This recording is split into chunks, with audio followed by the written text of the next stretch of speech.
Alors un jour, j'étais couché, un après-midi, Dieu me dit, mets-moi de la sorte à l'épreuve et tu verras si je ne veux pas les éclus des cieux. Il dit, ah bon, ça veut dire quoi? Je ne comprenais pas. J'étais converti en quelle année? 73. J'ai 3 ans de conversion. On ne m'a pas enseigné ça. Dieu est en train de m'enseigner.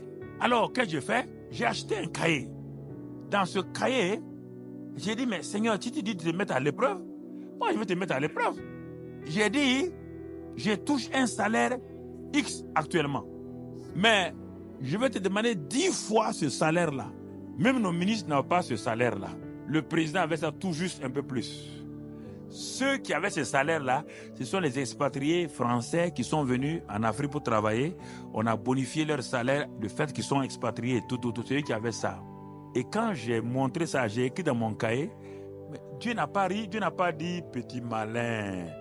Non, Dieu n'est pas là pour taper la tête des gens en disant, mais qu'est-ce que tu fais comme ça là? Il m'a dit de le mettre quoi? À l'épreuve. J'ai écrit, j'ai posé et j'ai continué.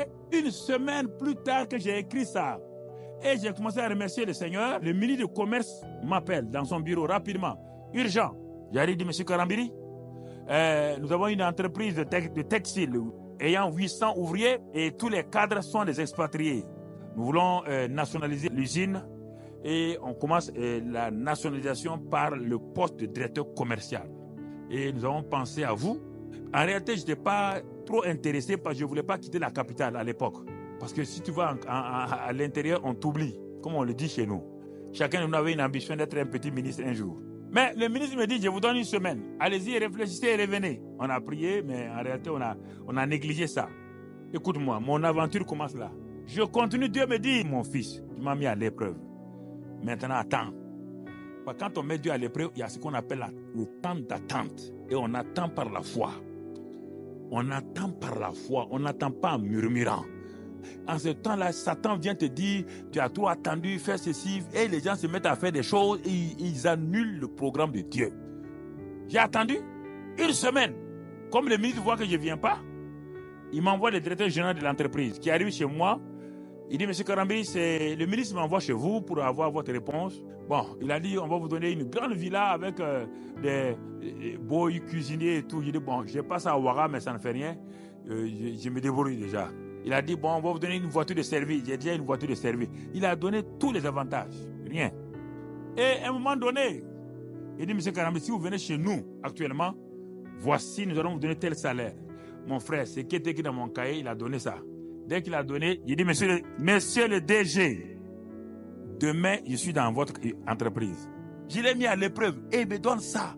Donc, je touchais plus que des ministres, je touchais plus, tout. Tu entends? Depuis ce jour-là, jusqu'à aujourd'hui, plus jamais je n'ai manqué de quelque chose. Dieu a menacé celui qui dévorait. Et c'est dans ce temps-là que Dieu m'a parlé quand j'étais là-bas maintenant. Un samedi matin, j'étais assis sur ma terrasse, je méditais, je lisais la Bible. Dieu vient et dit, je te donne le Centre international d'évangélisation, mission intérieure africaine. Prends ton bic, je prends. Il dit, dessine, regarde. Voici l'église est ici. Voici, les bureaux sont là. Les écoles sont là. Regarde, le centre audiovisuel est là. Il parle de télévision. Mais en fait, il n'a pas de télévision, il dit centre audiovisuel.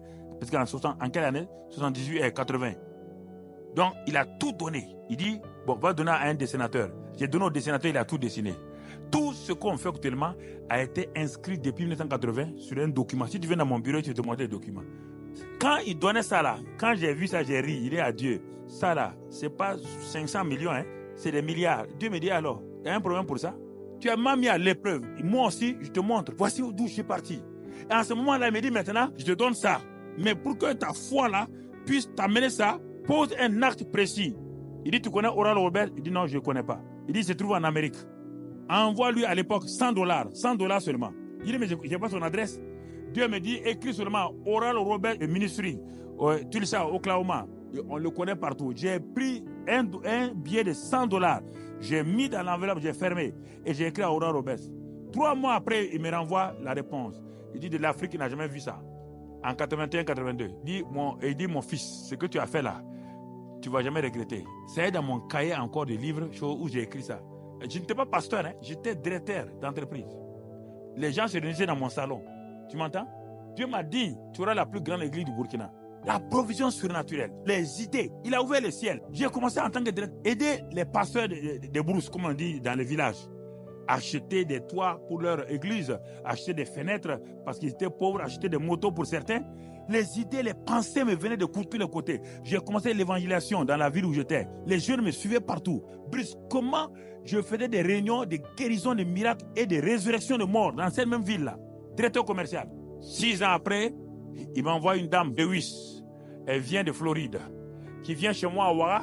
Je n'avais jamais vu l'onction comme ça dans la vie d'une femme. Elle m'a dit, Dieu nous a envoyés. Elle était avec Wenshaw à l'époque. Elle a dit, monsieur, dans 8 ans, Dieu t'envoie dans le monde entier. Il dit, mais moi, je suis assis d'abord en province ici. Elle me dit, dans 8 ans, Dieu m'a montré, tu vas dans le monde entier.